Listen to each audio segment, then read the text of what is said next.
Alberta में एक road है जिसको कहते हैं हाईवे ऑफ टीयर्स, आंसू का highway.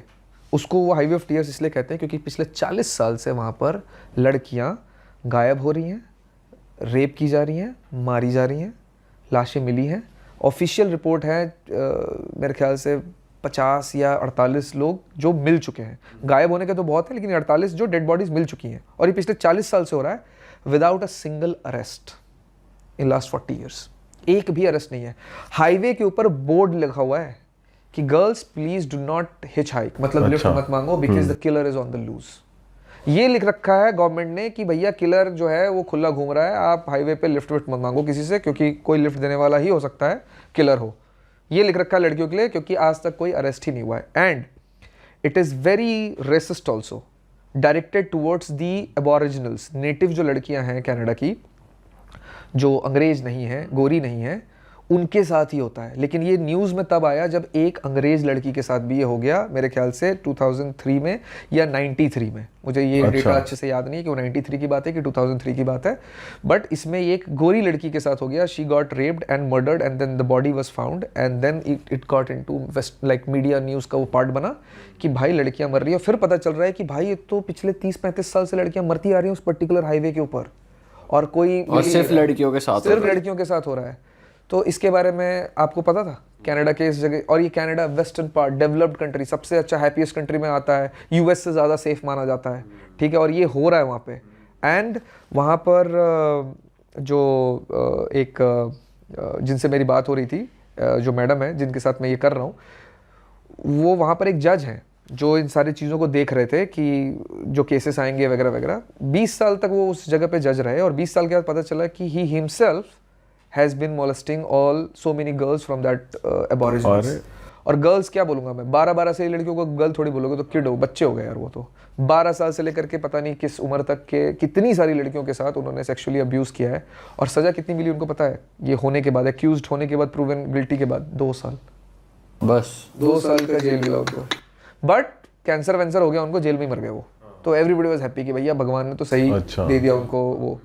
But this is also a reality of a country like Canada, और ऐसी कई सारी स्टोरीज आपको यूएस की भी मिल जाएंगी। सही बात, ठीक है, बट वो स्टोरीज हमें पता नहीं है भाई। वो ये हो हर जगह रहा है, पर बदनाम इंडिया कर रखा है। हाँ देखिए, वो होना तो कहीं भी नहीं चाहिए। हाँ ठीक है, इंडिया में अगर 1% भी कम हो रहा है अगर वहां से, तब भी गलत ही है, नहीं होना चाहिए। सही बात है। ठीक है, लेकिन अगर हो रहा है और मामला तूल पकड़ रहा है, ठीक है, लोग हमारे यहाँ नहीं आएंगे और अभी हम बदनाम हो रहे हैं, लेकिन ग्रेटर गुड के लिए मुझे लगता है ठीक है। इतना हल्ला मचा दो कि इंडिया में इतना स्ट्रिक्ट लॉ आ ही जाए कि मतलब ये होना ही बंद हो जाए। हाँ। तो ग्रेटर तो गुड ही है ना। ये एक बार बदनाम हो जाए कोई बात नहीं, लेकिन कल को कम से कम 5 साल के बाद हमारे यहाँ होगा ही नहीं, फिर कुछ ऐसा लॉ आ जाएगा तो मैं तो खुश हूँ। ठीक है, बदनाम करो कोई बात नहीं, लॉ लाओ, लेकिन इसके आगे।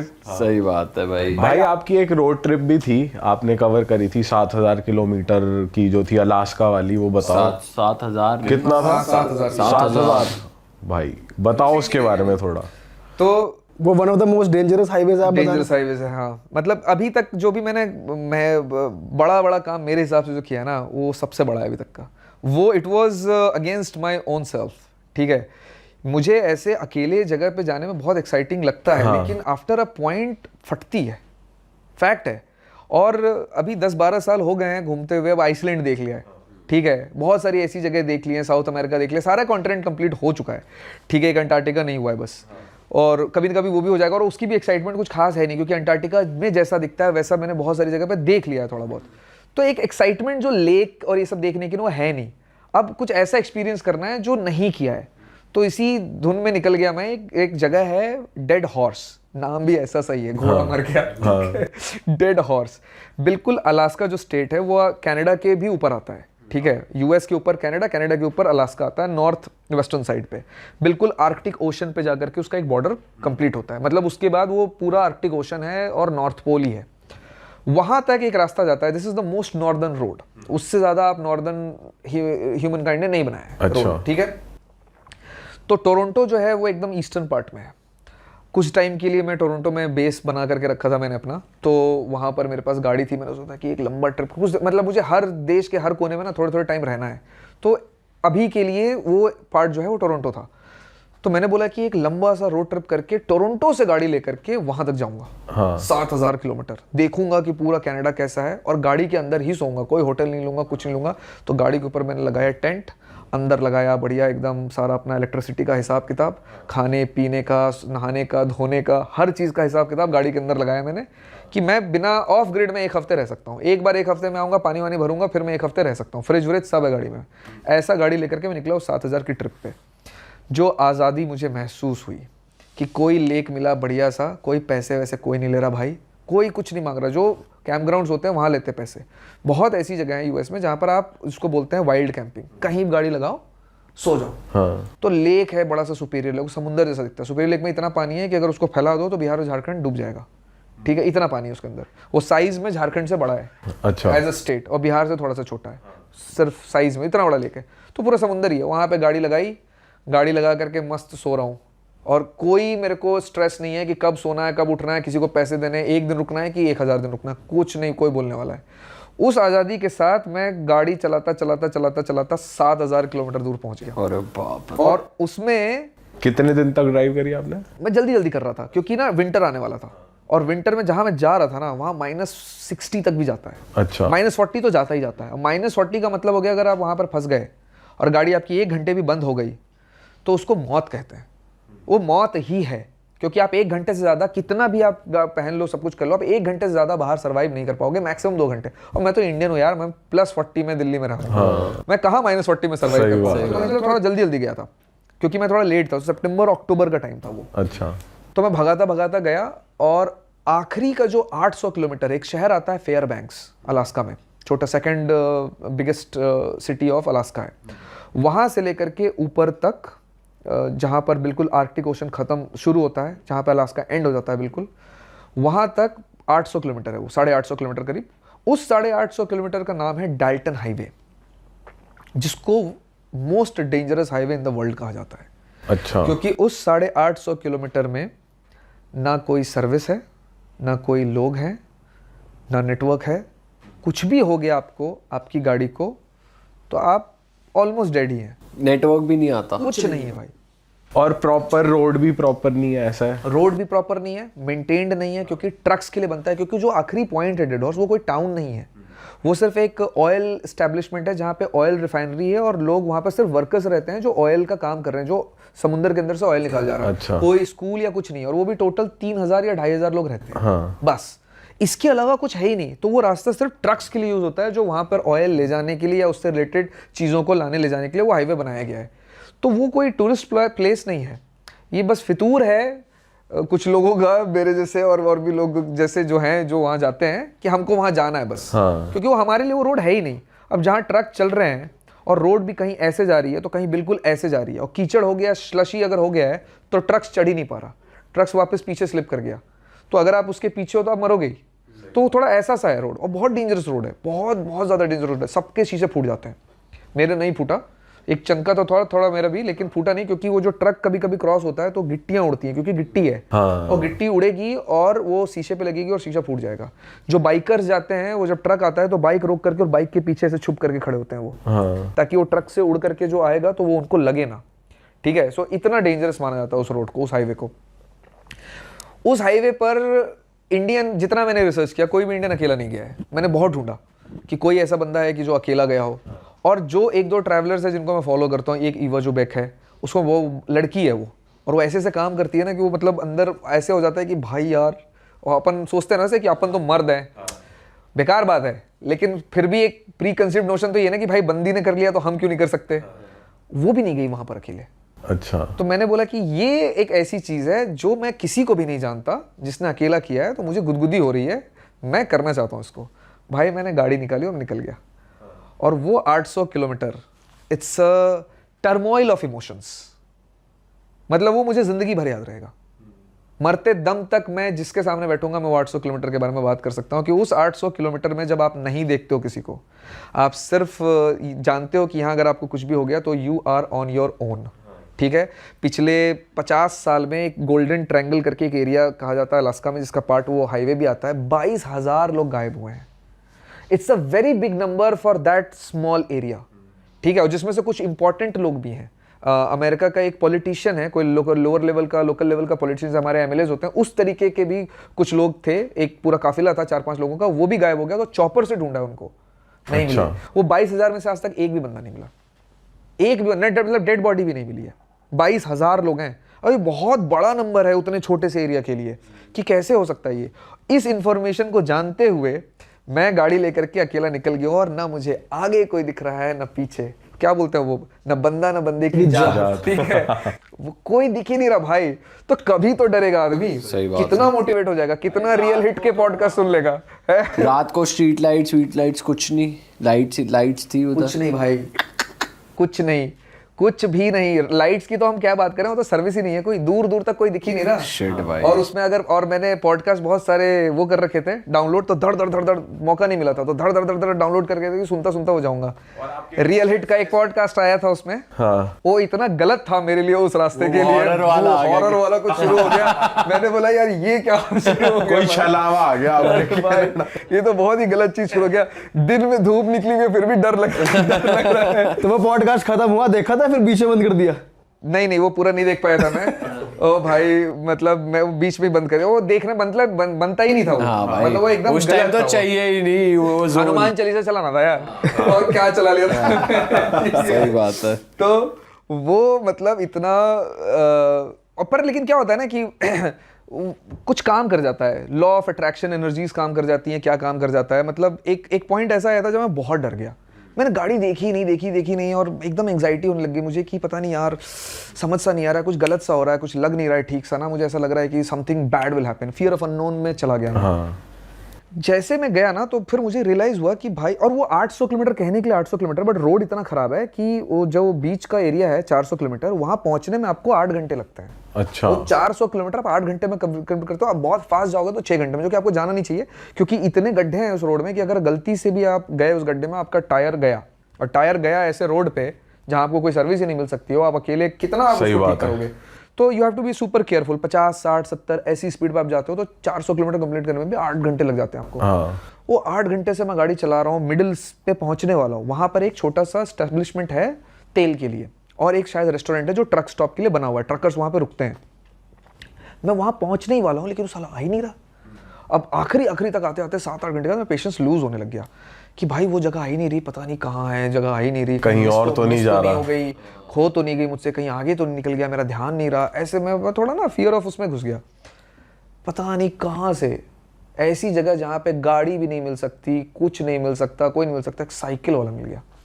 और अंधेरा हो गया था, ऑलमोस्ट अंधेरा हो गया था। मैं थोड़ा ना ड्रोन शॉट्स और ये सब लेने में थोड़ा ज्यादा मशगूल हो गया। तो मुझे समय का ध्यान नहीं रहा, तो वो अंधेरा होने लग गया। तो मैं डरने लग गया कि यार ये अंधेरा भी हो रहा है, अब तो और गड़बड़ हो गई। मतलब सूरज डूब चुका था, मैं 50-60 किलोमीटर और दूर था, लेकिन वो 50-60 किलोमीटर पे है कि नहीं है कुछ पता नहीं है। साइकिल वाला साइकिल से जा रहा है, और वो मिल गया मुझे, और वो मुझे देख करके बोलता नमस्ते। मैंने बोला अरे भाई अंग्रेज था, बट एक वर्ड उसको आता था, नमस्ते। मुझे बोलोगे यहाँ भी इंडियन नहीं, नमस्ते बोला उसने। और भाई उसने मुझे इतना कंफर्टेबल कर दिया, कुछ बोला नहीं उसने। मैं अपने दिमाग में सोच कर कि भैया मैं गाड़ी एसयूवी में बैठा हूँ, एसी के अंदर, शीशे चढ़ा कर, साइकिल पे जा रहा है और पता नहीं कहाँ सोएगा। 50 किलोमीटर पहुंचने में भी उसको मैंने बोला कहाँ सोएगा भाई तू आज? बोला देखता हूँ अभी 1 घंटे तक जहाँ पहुँच पाऊंगा। I think another 10 years then I will camp somewhere. Cycle के बगल में कहीं कैंप लगा करके और सो जाऊंगा। बोला भाई ये साइकिल के बगल में कैंप लगा करके, वाइल्ड लाइफ में यहाँ पे बेयर्स भी हैं, पता नहीं कितने वाइल्ड लाइफ है, यहाँ सो जाएगा। मैं तो फिर भी गाड़ी के अंदर रूफ टॉप टेंट में सोने वाला हूँ, वो भी पता नहीं किसी गैस स्टेशन पे। तो फिर तो मैं ज़्यादा बेटर जगह पे हूँ। तो मेरी एंग्जाइटी उसने कंप्लीट करी, ख़त्म करी, ठीक है। और यहाँ पर मुझे रियलाइज़ हुआ कि जब आप निकलते हो ना घर से, कि बस वो पहला स्टेप लेना होता है, फिर आपकी कितनी भी फटी हो, बाकी the world takes care of you. कि वो आपको कोई ना कोई मिल जाएगा, या somehow the nature will support you to fulfil your dreams. आपने एक बार सोच लिया कि ये काम करना है, निकल गए आप, तो फिर वो हो ही जाएगा। बस निकलना है। करेक्ट। जर्नी सिर्फ वही कंप्लीट नहीं हुई भाई जो कभी शुरू ही नहीं हुई थी, सिंपल। और ये वाला जो ट्रिप था ना, वो रोड ट्रिप नहीं था, ये मेरे लिए एक जर्नी थी। क्योंकि जो अमित घर से निकला था 7000 किलोमीटर पहले, और जो वहां पहुंचने के बाद वापस आया, उन दोनों में बहुत फर्क है, बहुत फर्क। क्या रियलाइज किया आपने? सबसे पहला रिलेशन तो ये था मेरा कि जितना मैं अपने आप को डरपोक समझता हूँ, उतना डरपोक मैं हूँ नहीं, ठीक है। बहुत हिम्मत का काम किया हुआ मैंने बहुत सारा, और मुझे लगता है, और एंग्जाइटी जो है वो, इसके बारे में बहुत कम लोग बात करते हैं। मुझे लगता है कि एंग्जाइटी के बारे में बात करनी चाहिए। एंग्जाइटी इज अ थिंग जो ये प्रूव करता है कि आपका ब्रेन बहुत पावरफुल और शार्प है। डल लोगों को एंग्जाइटी नहीं होती है। अब डल मतलब ये नहीं है कि लोग इंटेलिजेंट सब होते हैं, लेकिन जो शार्प ब्रेन नहीं होते हैं ना, मुझे लगता है उनको एंग्जाइटी नहीं होती है। जो अपने ब्रेन को सही ढंग से यूज़ नहीं कर रहे ना, एक्स्ट्रा काइनेटिक एनर्जी बढ़ी हुई अंदर में, पोटेंशियल जो भी एनर्जी बोलते हैं उसको, वो ही एंग्जाइटी बन जाती है। तो आपको एंग्जाइटी हो रही है, मतलब आप कुछ और करो ऐसा जो आपके औकात से आपको लग रहा हो कि थोड़ा ज़्यादा है, देन यू विल रियलाइज कि आपको एंग्जाइटी होगी नहीं। So this is what I also realised about. मतलब ब्रेन अडेप्ट कर लेगा एक्सट्रीम कंडीशंस। करेक्ट। जो उसने आपका कभी brain ढूंढ देखा रहा ही, है। अभी वो एक कंफर्ट जोन में है। हाँ, आपका ब्रेन ढूंढ रहा है, आपका ब्रेन कह रहा है आपको एंग्जाइटी दे करके कि भाई आपको आपके कंफर्ट से बाहर निकलना है। आप बहुत ज्यादा ही कंफर्टेबल जिंदगी में जी रहे हो, ये ब्रेन बहुत ज्यादा पावरफुल मेरा इस्तेमाल करो, यूटिलाइज नहीं कर रहे हो आप, अंडर यूटिलाइज्ड है आपका ब्रेन, आप उसको यूटिलाइज करो। You have to take something powerful big enough for you. तो वो है वो चीज़। And also that when you like वो शाहरुख खान वाला डायलॉग, किसी चीज़ को पूरी शिद्दत से चाहो तो फिर कायनात सही में उसको तुमसे मिलाने की कोशिश में लग जाती है भाई। तो ये 3-4 चीज़ें बदली। और it's also therapeutic.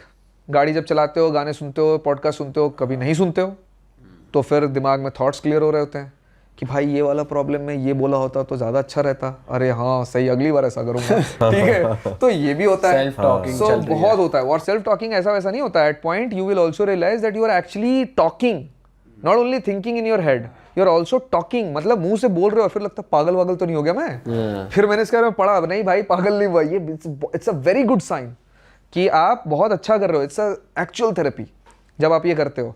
So that Amit who went was different and I like this new Amit.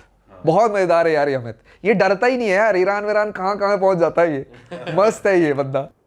भाई जब भी आप आते हो, लास्ट टाइम आप आए थे तो आपने कुछ इंटरनेशनल किस्से भी बताए थे, बाहर के भी आप रिसर्च करते रहते हो, कुछ स्टोरीज आपको मालूम रहती है। आज हमारे व्यूअर्स के लिए कुछ है इंटरनेशनल? बहुत सारी चीज़ें हैं। कुछ चीज़ें मैं आपको बता देता हूँ, लेकिन एक और बात मैं आपको बता देता हूँ कि हमारी इंडियन व्यूवर्स को इस तरह की चीज़ें पसंद नहीं आती, इसलिए मैं थोड़ा, पहले मैं बहुत ज़्यादा लाता था, अब मैं कम लाता हूँ, क्योंकि यहाँ पे इंडियन स्टोरीज ही पसंद करते हैं ज़्यादातर व्यूवर्स। लेकिन फिर भी जिन लोगों को इंटरेस्ट है उन लोगों को मैं बता देता हूँ। कुछ चीज़ें मैं रैंडम बता देता हूँ, फिर एक दो आपको थोड़ा सा डीप में बताऊँगा चीज़ें। जैसे कि अभी कुछ दिन पहले ना नासा का जो सैटेलाइट है, जैसे एलियंस के बारे में मैंने एक वीडियो डाला, तो एलियंस की मैंने खूब डिटेल में उसमें जानकारी दी थी कि भाई इस दुनिया में एलियंस होते हैं और कई तरह की स्पीशीज़ होते हैं एलियंस ऐसा नहीं है कि भाई एक ही टाइप के एलियंस हैं। एलियंस की भी अलग अलग स्पीशीज़ हैं।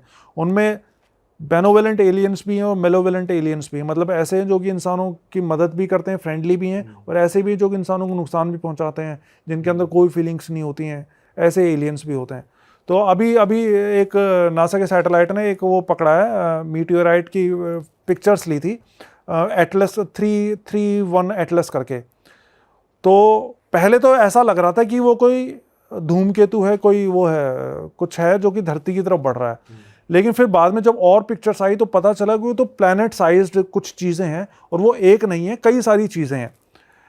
और अब रिसेंटली कल परसों की मैं अपडेट बताऊं तो नासा ने अपने वेबसाइट पे अपडेट देना ही बंद कर दिया उस चीज़ के बारे में, जिससे कि किसी को पता ही ना चल सके कि ऐसी कोई चीज़ तो पहले उन्होंने डाल दिया था। हाँ, पहले डाल दिया था, लेकिन अब वो अपडेट देना ही बंद कर दिया कि अब वो चीज़ कहाँ तक पहुँची है, कहाँ तक नहीं पहुँची। लेकिन जो इस टाइप के सर्कल्स हैं, यूएफओ सर्कल्स, जैसे कि मैं तो फोरम्स ऐसी कई तरह की ज्वाइन कर रखी है, मैंने फॉलो करता हूँ मैं इन चीज़ों को, तो वो एक्चुअल में स्पेस क्राफ्ट्स हैं जो कि यहाँ पे धरती की तरफ आ रहे हैं।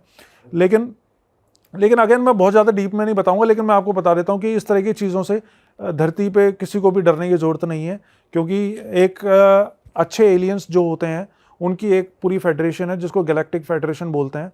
वो गैलेक्टिक फेडरेशन इस तरह की चीज़ों से पहले भी हमेशा से निपटती आई, और अब इस बार भी ये कोई बड़ी बात नहीं है।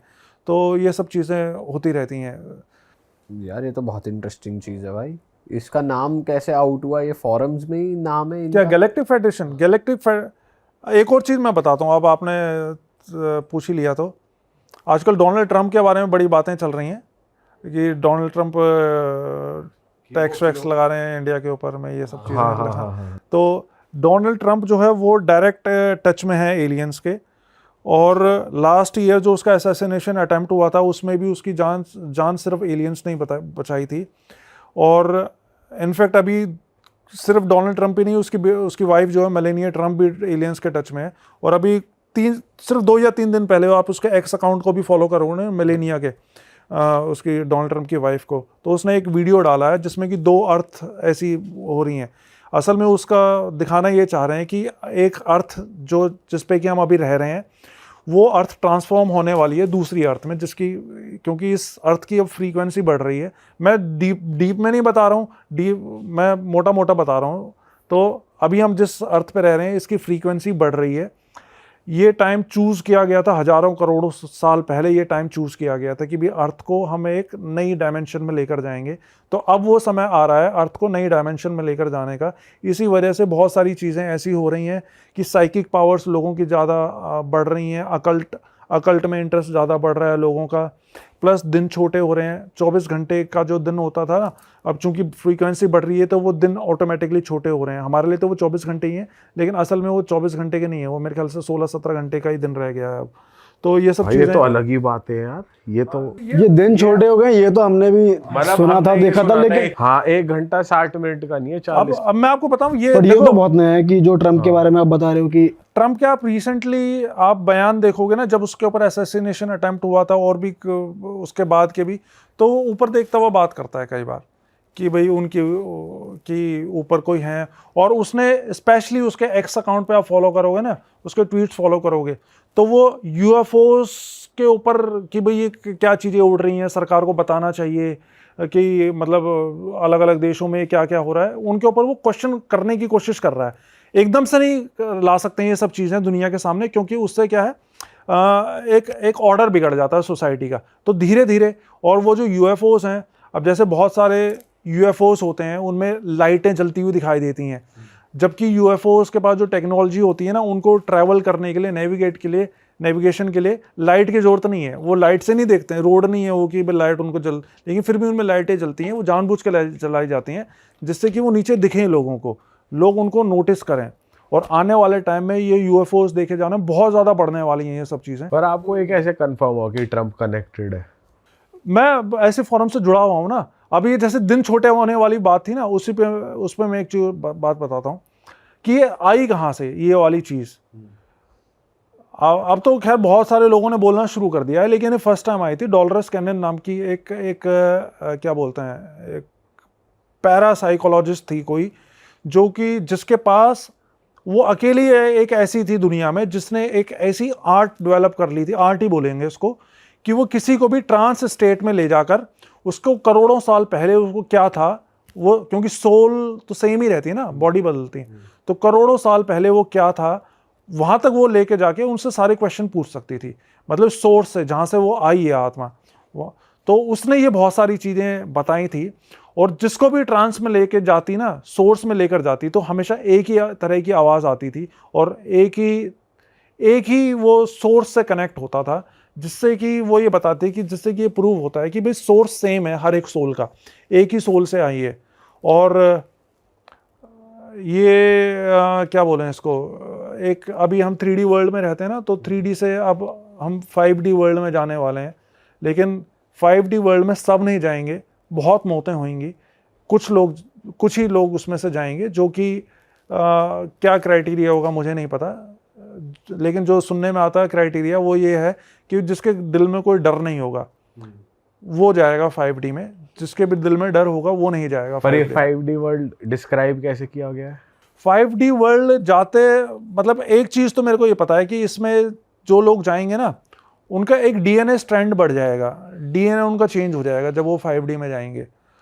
तो अब ये चीज़ें फनी लगती हैं, लेकिन हाँ बहुत स्ट्रेंज और वियर्ड भी साउंड कर रही है। हाँ, लेकिन मेरे को नहीं लग रही है, क्योंकि मैं इतने सालों से इन चीज़ों के ऊपर रिसर्च करता हूँ, पढ़ता हूँ, और बहुत सी चीज़ें फर्स्ट टाइम जब आपको लगता है, सुनते हो ना कि नहीं नहीं यार ऐसा कैसे हो सकता है, लेकिन जब आप उन चीज़ों को डॉट्स कनेक्ट करते हो, धीरे धीरे पढ़ते हो उन सब चीज़ों के बारे में, तो आपको समझ में आ जाता है कि हाँ, अब सबसे बड़ा क्वेश्चन आता है कि भाई यही टाइम क्यों चूज़ करा गया है, कि भाई अभी क्यों ये सब चीज़ें एकदम से होने लगी हैं।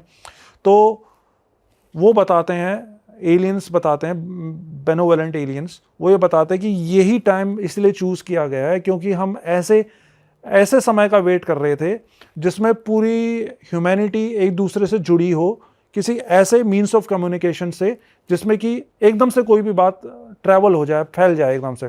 तो आज की डेट में हमारे पास इंटरनेट है, पहले नहीं था इंटरनेट, आज की डेट में हाई स्पीड इंटरनेट है। तो वो एज, वो समय जिसका वेट कर रहे थे वो अब आ रहा है, और साइकिक पावर्स दबा दी गई थी, सुला दी गई थी लोगों की, वो अब धीरे धीरे जग रही हैं।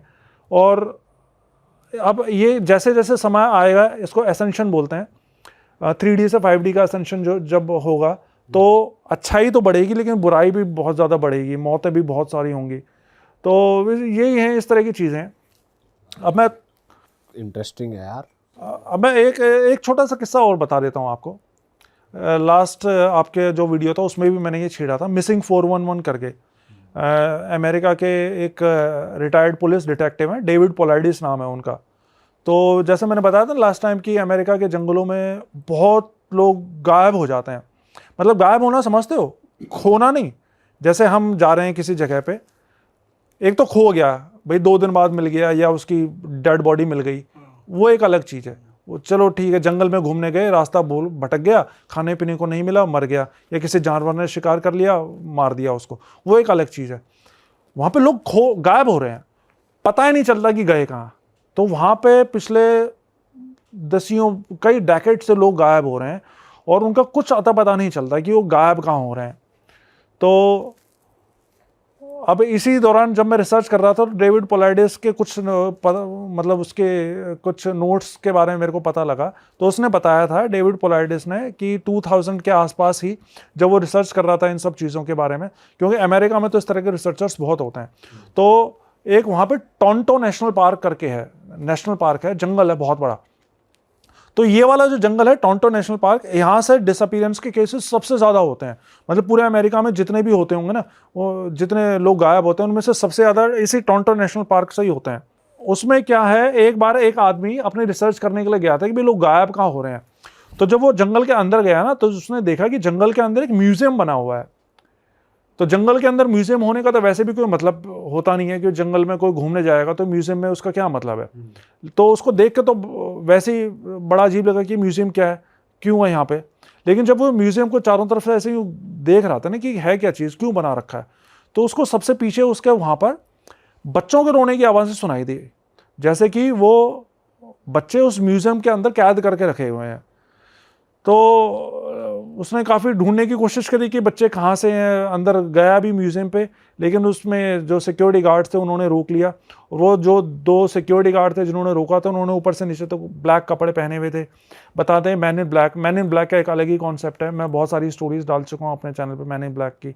मूवी है ये तो, मैन इन ब्लैक। मूवी तो बाद में आई है, कॉन्सेप्ट पहले आया था ये मैन इन ब्लैक का। मैन इन ब्लैक की बुक भी आई थी, 1940s में रिलीज हुई थी वो एक बुक, जिसमें बताया था कि मैन इन ब्लैक असल में दूसरे ग्रह के एलियंस होते हैं जो कि यहाँ की गवर्नमेंट के साथ में मिलकर काम करते हैं। तो मोटा मोटा मैं बता रहा हूँ, डीप में तो बहुत सारी चीज़ें हैं, बहुत सारी स्टोरीज भी मैं डाल चुका हूँ। तो वहाँ पे क्या है ना, इंसान जो होते हैं ना, इंसान बहुत स्पेशल हैं एलियंस के लिए, क्योंकि कुछ चीज़ें ऐसी हैं जो कि सिर्फ इंसानों में ही होती हैं, एलियंस में वो मेरे ख्याल से होती ही नहीं है वो चीज़ें। जैसे कि कुछ इमोशंस ऐसे होते हैं, इमोशंस, और चाहे वो किसी भी तरह का इमोशन हो, गुस्सा, प्यार, सेक्स, किसी भी तरह का इमोशन हो, एलियंस की टेक्नोलॉजी इतनी बढ़ चुकी है, उन्होंने अपने आप को इस कदर से मॉडिफाई कर रखा है ना कि वो उन इमोशंस को वो आता ही नहीं है उनके पास में वो नेचुरली। तो उन इमोशंस को वो फीड करते हैं अपने, उन इमोशंस से वो किसी तरह से कोई उनकी एक वर्ड था, मैं अभी कल ही पढ़ रहा था उस वर्ड को, कि मुंह से वो खींचते हैं, किसी तरह की कोई एनर्जी होती है, उससे जान नहीं जाती लेकिन उससे उनकी फीडिंग हो जाती है उन एलियंस की। तो ऐसा कुछ था उसमें। तो अब इसमें तो और क्या बताऊँ मैं आपको, मोटा मोटा मतलब ऐसे बहुत सारे केसेस हैं। कोई पर्टिकुलर केस जानना चाहते हो? नहीं तो ये स्टोरी फिर जो बच्चे रो रहे थे कंप्लीट। अच्छा हाँ, सॉरी मेरे दिमाग से निकल गई थी ये बात। तो बच्चे रो रहे थे, उसने पूछा उनसे कि भाई ये बच्चों के रोने की आवाज़ सुनाई दे रही है, यहाँ पे कौन से बच्चे हैं? तो गार्ड्स ने अंदर घुसने नहीं दिया उसको, कि नहीं यहाँ पे कोई बच्चे नहीं है, भागो यहाँ से। जबकि जिस वक्त वो ये पूछ रहा था ना, उस वक्त भी बच्चों के रोने की आवाज़ आ रही थी वहाँ पे, लेकिन वो वहाँ से उन्होंने घुसने नहीं दिया उसको। फिर वहाँ से जो है सीधा वहाँ के पुलिस स्टेशन में गया, पुलिस को बताई सारी बात कि भाई मैं वहाँ पे गया था, वहाँ पे कोई म्यूजियम है और उसके अंदर बच्चों को छुपा के रखा गया है, वहाँ पे तो रोने की आवाज़ें आ रही थी। लेकिन वो बताता है कि पुलिस वालों का एटीट्यूड ऐसा था जैसे कि उनके पास पहले ही ये खबर पहुँच गई है कि ये आदमी तुम्हारे पास में आएगा और इसके बातों पर ज़्यादा ध्यान नहीं देना है। तो पुलिस की तरफ से भी उसको कोई हेल्प नहीं मिली। लेकिन फिर वहाँ पे उनकी कोई लोकल इंटरनेट फोरम थी उस शहर की, उसने वहाँ पे वो सब चीज़ें डाली कि भाई मैं उसमें गया था, वहाँ से मेरे को बच्चों के रोने की आवाज़ सुनाई दी। तो आसपास के इसकी तरह के और भी कई इंडिपेंडेंट रिसर्चर्स थे। तो अब जिस जगह वो म्यूजियम था ना, वहाँ पे आने जाने के बहुत ज़्यादा रास्ते नहीं थे, 1 या 2 ही रास्ते थे।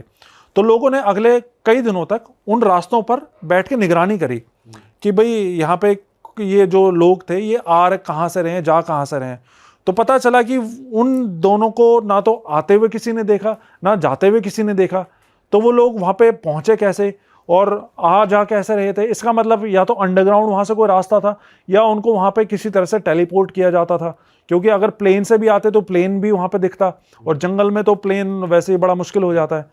तो या तो वो टेलीपोर्ट होकर वहाँ पे आ रहे थे या फिर अंडरग्राउंड किसी तरह का कोई रास्ता था। लेकिन फिर